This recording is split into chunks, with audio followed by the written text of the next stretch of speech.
Gufata umwanya dusenge, hanyuma dusengere muri iri jambo, tubwire Imana ngo wowe wadukurikiranye kuva tukivuka, ukaba utugejeje uku tungana, n'ubundi niwongere udukurikirane. Zana agahinda tugature Yesu, abatamuzi bagatura byeri. Zana agahinda tayitumye, kandi icyo umutima wayo ukunze ni Imana igikora, dufite gikurikirana. Imana, ndavuga Imana ishoboye ibintu byose, nyamugamburiza imigambi, urugamba rugeze mu mahina, amagambo ageze iwa ndabaga. Ndavuga rudatetereza abasenga amahanga yateranye, igiti cy'inganza marumbo, samba itarumba agakinga k'amakuba bwugamo bw'abanyagirwa, muhaza w'abaharira, muhaza w'abashonje, shefu ushinzwe ijuru, adutindije azadutegera, azadutera iteka itikura irangire. Nimuhumure ntituzagwa kuri arete.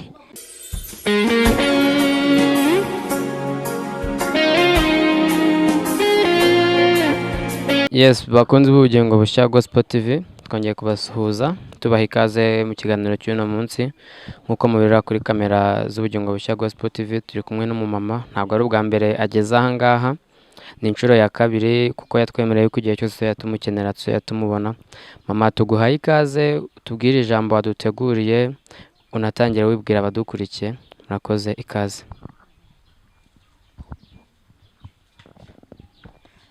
Nabasuhuje mu izina rya Yesu, suhuje bene data bose dusangiye ibyago n'amakuba byo muri uru rugendo, tukaba dusangiye no gucungurwa. Ndabasuhuje mu izina ry'umwami wacu Yesu, ngira ngo amahoro y'Imana nabe muri mwe. Hanyuma ndanezerewe, nejejwe n'Imana kubwo kongera kuturinda. Yaturinze mu bintu byose twagiye duhura nabyo bitandukanye. Hanyuma uyu munsi Imana ikaba iwongereye ku minsi yacu yo kurama. Imana ishimwe. Hari abantu benshi uyu munsi bakangukiye kuboroga, abandi bavuza induru, abandi bakanguka bumva inkuru zo kubura ababo, abamaze kwisasira ubutaka biyorosha ubundi. Ariko twebwe Imana yatwemereye iraturinda uyu munsi, iwongera ku minsi yacu yo kurama. Imana ishimwe. Ndanezerewe rero.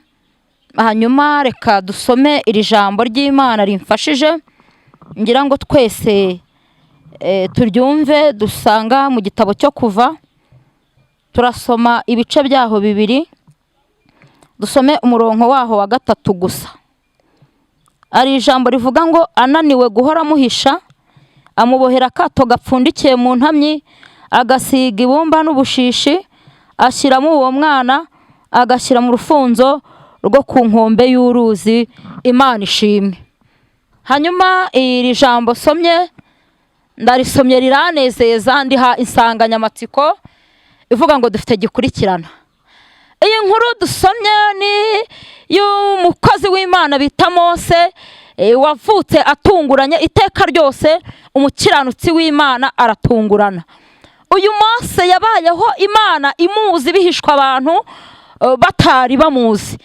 Hanyuma sindi buvuga amateka n'igihe, kubera bitewe n'igihe dufite, sindi bujye mu mateka, ahubwo reka mvuge ku nkuru z'Abisiraheli n'icyatumye Mose avuka. Bibiliya ivuga ko Abisiraheli bamaze kujya muri Egiputa, ngo bamaze kugerayo baba ubwoko bukomeye cyane, ngo barushaho kugwira barakwira. Turi ku ijambo rivuga ngo dufite gikurikirana. Bene data, dufite gikurikirana. Bibiliya iratubwira ngo barushijeho kugwira no gukwira, umwami ngarabatinya. Amaze kubatinya umwami wa Egiputa, ngabwira abantu bakoresha uburetwa, arababwira ngo dore ubu bwoko buturusha amaboko, barushijeho kuba benshi, ejo bazagwira. Nibamara kugwira babatuzungure, cyangwa se usange batuyoboranye igihugu. Ngo nicyo cyatumye ategeka abakoresha uburetwa ngo babakoresha imirimo y'uburetwa, arababwira ngo mubabarishe ubugingo bwabo n'imibiri imirimo y'uburetwa iruhanije cyane. Turi ku ijambo rivuga ngo dufite gikurikirana. Bibiliya iratubwira ngo nuko bakora imirimo y'uburetwa ikomeye, ariko uko barushijeho gukora imirimo y'uburetwa, ngo barushaho kugwira no gukwira, buzura igihugu. Rero mbibutsa ngo Satani iyo akuburiye hamwe agutegera ahandi. Umwami wa Egiputa ngo abonye uburetwa nta kintu babwiye, barushijeho gukwira no kubyibuha no kuzura igihugu, ngo ahita abwira ababyaza, arababwira ngo mwababyaza mwe, nimuzajya mubona abaheburayokazi bicaye ku gatebe babyariraho, mukabona havutse umuhungu, mujye mumuhotora. Hanyuma ahangaha mbabwira ngo iyakaremye n'ikamena, kandi inyamaswa zitafite imirizo Imana igize ikomera isazi. Dufite gikurikirana. Bibiliya iratubwira ngo nuko abo babyaza babiri bubaha Imana, ngo barareka abana baragwira, abana ngo barakwira, barushaho kuzura igihugu, ngo barushaho kuba benshi. Bibiliya iratubwira ngo nuko nyina wa Mose, impamvu nababwira ngo dufite gikurikirana, atwara inda mu gihe kimeze gutya. Rero isezerano ry'Imana uko byagenda kose rirarwanywa byanze bikunze, ariko mbibutse ngo nubwo bari betona rijya ryishakira inzira. Imana ishimwe. Rero ikibazo ntago ari uko wavutse, ikibazo saho wavukiye, ahubwo hagaciro icyatumye uvuka. Niki kintu cyatumye Mose avuka? Imana yari ibonye ko ari we ukwiriye kuzakura Abisiraheli muri Egiputa, abakuje y'amaboko akomeye. Ikibazo rero saho wavukiye, dufite abantu bagiye bavuka ntibambara pampa, bamwe babambika udutabu tw'ibitenge. Ikibazo si icyo wambaye, ahubwo dufite gikurikirana hagaciro icyatumye uvuka. Hari abavukiye mu miringoti, hari abavutse tuzunguza ikibingo, hari abavutse bakanda ku bikuta. Ikibazo saho wavukiye, ahubwo agaciro ni icyatumye uvuka. Turi ku ijambo rivuga ngo dufite gikurikirana. Bibiliya iratubwira ngo nyina wa Mose atwara inda mu gihe kimeze gutyo. Hanyuma njya ntekereza ko mu masengesho yasanze kubera igihe abwira Imana, arayibwira ati Imana, muri iyi nda yanjye hazavukamo umukobwa, ariko igira icyo yitumye, kandi icyo umutima wayo ukunze ni Imana igikora. Dufite gikurikirana. Bidatinze rero igihe cyo kubyara kiragera. Murabizi ko iyo umuntu agiye kubyara, kuba afite ubushobozi, abantu bafite ukuntu babitegura. Hari abagira ibyumba ababyeyi baruhukiramo babyaye bakabidekora. Rero hari dekorasiyo bakunda gukoresha iyo hazavuka umuhungu, bakoresha ibara ry'ubururu. Niyo umubyeyi agiye kugura imyenda y'umwana azi ko azavuka umuhungu, akoresha amabara y'ubururu, niyo yibandaho. Iyo azavuka ari umukobwa, abantu bita cyane ku iroze. Ndatekereza rero ko nk'umuntu nyina wa Mose we yaragiye yigurira iby'abakobwa kubera igihe. Ndashima Imana rero nyiri igihugu cy'abera kigihisha umuntu mu gihe. Bibiliya iratubwiye ngo nuko babaza ababyaza, barababaza ngo mwababyaza mwe, niki gituma abana barushaho kugwira no gukwira? Ko nababwiye ngo nihazajya havuka umuhungu mujye mumuhotora, niki gituma mureka akabaho? Aha niho nkuye ijambo rivuga ngo iyakaremye n'ikamena, kandi inyamaswa zitagira imirizo Imana igize ikomera isazi. Dufite gikurikirana. Imana ishimwe. Bibiliya itubwiye ngo iki? Iratubwiye ngo abo babyaza basubiza umwami, bamubwira ijambo ry'ubwenge. Baramubwira ngo mwami nyaguhora ku ngoma, impamvu aba bana babaho ntago Abanyagiputakazi n'Abaheburayokazi ntago bameze kimwe. Baramubwira ngo nuko aba Baheburayokazi bo bakomeza umutsi, iyo utari wagera ku gatebe babyariraho usanga babyaye kare. Mu yandi magambo babuze ibyo batekereza. Iyi Mana twizeye nubwo bazamo ari abakobwa bagatarantika, ntago bayivaho. Nubwo babura abagabo bakomeza umutsi.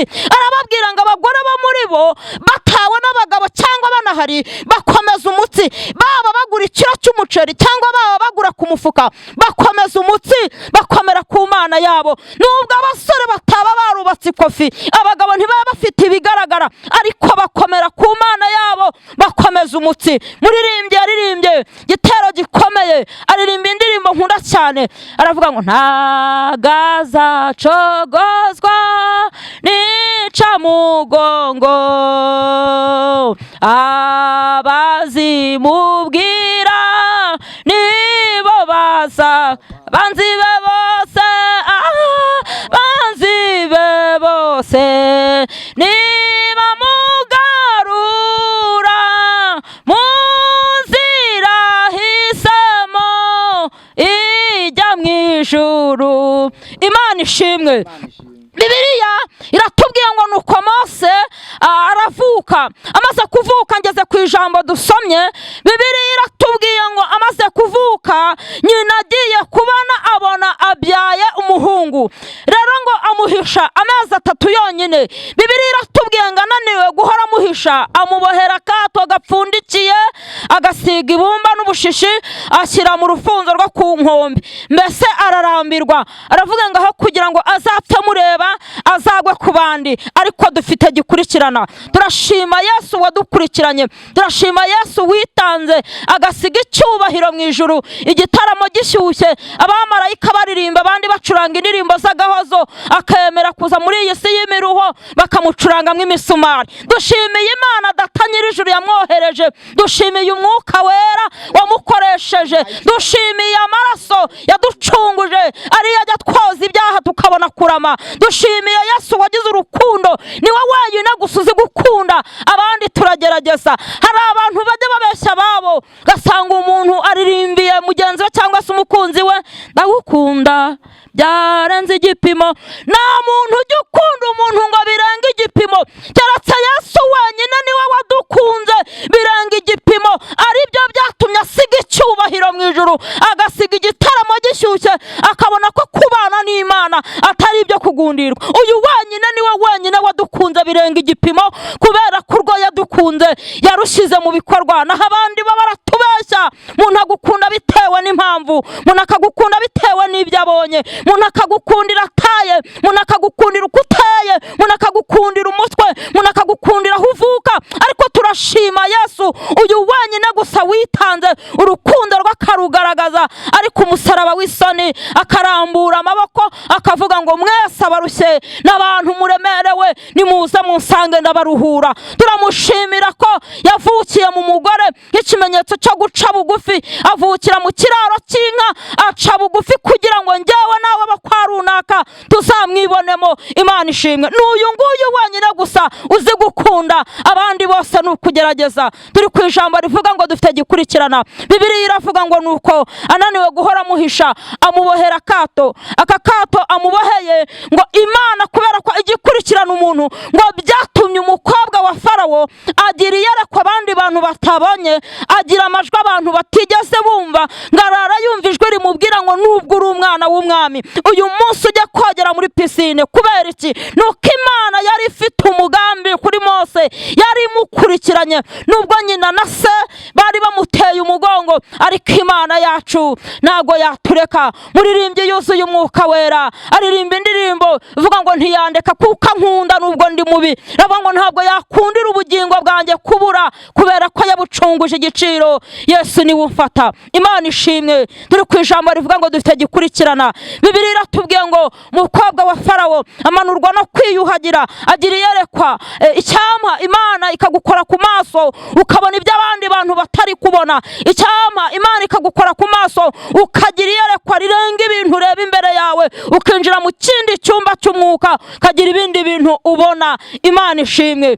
Bibiliya iratubwiye ngo nuko arara yumvira iryo jwi, hanyuma ngo bukeye ajya ku nkombe y'uruzi, ajya kogera aho ngaho kubera umugambi Imana yari ifite kuri Mose. Jambo ryarambwiye ngo ubwo mama na data bazaba bandetse, Uwiteka wenyine azaza andarure. Turashima Imana yadukurikiranye kuva tuvutse. Imana yaradukurikiranye kuva uruhinja. Hari impinja nyinshi mwagiye muvukira rimwe zitakiriho, ari abantu munganya imyaka batakiriho, ariko turashima Yesu, ibyo wariye byose ntabwo bindeba, aho warerewe naho wakuriye ntabwo handeba. Turashima Yesu wagiye udukurikirana. Turashima uyu mwami ujya ukurikirana, agakurikirana imfubyi zimaze kubura ababyeyi akazirera. Hari bamwe bagiye babwira amagambo akomeye, bakababwira ngo muzapfe mutikamiye nayo mu matako y'imbwa. Turashima Imana ko ijya inyuranya amaboko. Turashima Imana ko ijya ikora ibitandukanye n'ibyo abantu bareba. Turashima Imana yagiye irera abantu aho igejeje ikora, tubaye tuyishimiye. Imana ishimwe. Amen, amen, amen. Imana ishimwe cyane. Amina. Imana yatubereye igikurikirana. Amina. Ngewe ndafashijwe. Yego. Uzi ko Imana yatubereye igikurikirana? Ko nukuri. Itubera gikurikirana nta shingi nta rugero. Yego. Itubera gikurikirana nta muntu wo kutubwira neza, Imana itubera gikurikirana. yego Mama njyewe ndabikuruye ku buzima bwanjye, Imana yagiye imbere agikurikirana. yego Niyo mpamvu ndi kubwira umuntu wese uri kutureba, kwiyi kamera uri kutureba, tumubwira ijambo rivanga Imana izakubera gikurikirana. yego Ku buzima bwawe bwose urimo, sinitaye ku kigeragezo uri kurwana nacyo, yego ariko Imana yo mu ijuru izakubera gikurikirana. kurikirana Ubundi njyewe mbyibuka neza kwa Paulo na Sila, yego ngo bari abafunze, babashyira mu nzu y'imbohe. yego Bamaze kubashyira mu nzu y'imbohe, kuko Imana yababereye gikurikirana, yego hari amagambo abiri bakoresheje Imana. nakunze cyane. Intwaro ya mbere ni intwaro yo gusenga, amina amina indi ntwaro bakoresheje ngo ni intwaro yo kuririmba. haleluya Imana ishimwe Izo ntwaro bararirimba, Imana ibabera gikurikirana. gusenga no kuririmba Gusenga no kuririmba byonyine bibabera gikurikirana. yego Barangize iminyururu yego yari babushyira bohoka, iradohoka inzugi nazo ziribwiriza zirakinguka zirakinguka Amina, amina. kubera gikurikirana. yego Uyu gikurikirana ajya abana natwe, haleluya ajya abana natwe nta shinge nta rugero, Imana ishimwe Imana ikadukurikirana. amina Uyu munsi kwa kino kibwiriza turi gutambutsa, nshuti yanjye, wa mubyeyi we, wa mugabo we, yego humura, Imana izakubera gikurikirana. tagikurikira Dufite gikurikirana, ujye ubana natwe. Tarajo beneside blanc. Dufite gikurikirana ku buzima bwacu bwa buri munsi. ukuri Nubwo uyu munsi wabuza ay'ubukode, nubwo uyu munsi nzari kwishi, yego ariko dufite gikurikirana. kurikirana Nubwo uyu munsi wa none bishobora kuba bitari kwemera, yego ariko dufite gikurikirana. kurikirana Intambara zose uri kurwana, humura, komera, yego ntabwo uzapfa gupfa. yego Dufite gikurikirana. tagikurikirana Humura, ihangane, Imana ishimwe dufite gikurikirana. yego Dufite gikurikirana. Ujye ubana natwe baturoze, yego twapfukama tugasenga Imana, Imana igahita ikuraho uburozi. yego Dufite gikurikirana. Ujye ubana natwe. Mama njyewe nabonye gikurikirana, yego ni ukuri nagiye mbona gikurikirana. yego Uyu gikurikirana, hari igihe kimwe nigeze gusenga Imana ndwaye merewe nabi, yego ariko nza gutekereza ko hejuru y'imbaraga z'abana b'abantu yego hari imbaraga z'Imana. Imana ishimwe Nza kwibuka ko hejuru y'imbaraga z'ibitugenda yego hari imbaraga z'Imana, yego ariko Imana imbere agikurikirana. yego Inkiza uburwayi bwari bwaramugaje, ndakira mba muzima. yego Imana yatubereye gikurikirana. Imana ishimwe Imana yatubereye gikurikirana. yego Ntumwe ko uyu muntu ufite ibibazo bitandukanye, urwaye indwara kwa muganga bamubwiye ngo ntabwo ikira, hari Imana ikiza kanseri, hari Imana ikiza hepatite, hari Imana ikiza indwara zose zananiranye, Imana ikatubera gikurikirana. yego Izina ry'Uwiteka Imana irishimwe. amina Narayibonye nk'izi ndwara, Yego. narayibonye nshonje, narayibonye tudafite kivurira, ariko Imana itubera gikurikirana. yego Izina ry'Uwiteka Imana nirishimwe. amina Nanjye mvuzeho gato ukuntu Imana itubera gikurikirana. yego Igihe cyo cyatubana gitoya, tuvuze gikurikirana, bwakira bugacya, yego ariko uko bimeze kose twabonye imbaraga z'Imana, twabonye gukomera kw'Imana. yego Mama wanjye, wavuga gato uri gusa nk'usoza, yego ubwira abantu nabo ukongera ukabakomeza, ukongera ukabahumuriza, bakongera bakumva ko dufite gikurikirana. yego Twarangiza ukanabasengera Imana. Uranyihanganira mwaya mavuta, yego upfukame, yego usengera umuntu wese ufite ibibazo, yego Imana imubere gikurikirana. yego Umuntu wese ufite intambara, Yego. Imana imubere gikurikirana. Yego. Aha ni ku Bugingo Bushya Gospel TV. Imana ishimwe Tujye tugira tukabohoka. Unkundire nawe inshuti yanjye, birashoboka ko ufite intambara, ariko mwana w'Imana, Imana ivuganye nawe hano uri kurebera, yego Imana izakubera gikurikirana. yego Imana ntabwo izaguta. yego Icyakora imiryango yaragutaye, inshuti zaragutaye biremera, ariko dufite gikurikirana. Imana Dufite ishimwe. gikurikirana. Imana Ujye ubana natwe, Yego. akaduhumuriza, Yego. akadukomeza. Izina ry'Uwiteka Imana nirishimwe. yego kari umukozi w'Imana mu magambo make usa nk'uri gusoza none udusengera Imana natwe dusengera Imana Imana ikomeze tubereke gikurikirana murakoze. Amen. Tugiye gufata umwanya dusenge, hanyuma dusengere muri iri jambo, tubwire Imana ngo wowe wadukurikiranye kuva tukivuka ukaba utugejeje uku tungana, n'ubundi niwongere udukurikirane. Zana agahinda tugature Yesu, abatamuzi bagatura byeri. Zana agahinda tugature Yesu, abatamuzi bagatura byeri. Zana agahinda n'ibikugoye tubibwire Yesu, iby'imiryango nubibwire Yesu, abatamuzi bagatura byeri. Zana agahinda tugature Yesu, abatamuzi bagatura byeri. Zana agahinda. Hanyuma umuntu wese azamure kwizera dusenge. Turagushimiye Mana Data wa twese uri mu ijuru, turagushimiye ko uri mwiza, ubereye mwiza, abantu bagutegereje n'abakurindiriye. Byaremwe byose nibiguhimbaze, indimi zose nizature kuri umwami. Tugushimiye kurinda kwawe gukomeye, turagushimiye wowe waturinze tukiri impinja, kadukurikirana kuva tuvutse. Hari abatari bafite ababyeyi, hari ababaye hari imfubyi, urabakurikirana, tuguhaye icyubahiro. Hari abatawe n'abagabo, hari ababuze ababo, ariko urabakurikirana, urabarera. Bamwe bubatse ingo, abandi barabyaye, abandi ni abasore, abandi ni abagabo, abandi ni abagore. Turagushimiye wowe utareka umuntu iteka. Turagushimiye wowe wadukurikiranye, komeza udukurikirane mu izina rya Yesu. Turasenze kugira ngo komeza ukurikirane abantu bawe, ari abarwayi bakurikirane, ari ababuze uko bagira ubakurikirane, umuntu wese numukurikirane. Tugushimiye kubyumvishe mu izina rya Yesu, amen. Murakoze bakunze Ubugingo Bushya Gospel TV, Imana ibaha umugisha. Nukuri Imana uhumure, Imana igiye izakubera gikurikirana. Ni Rukundo Emmanuel, mwari muri kumwe n'umukozi w'Imana Evangelist Mama Krenia. Imana ibaha umugisha, turabakunda, turabishimiye, kandi ubutumwa mu busangiza abandi. Shalom.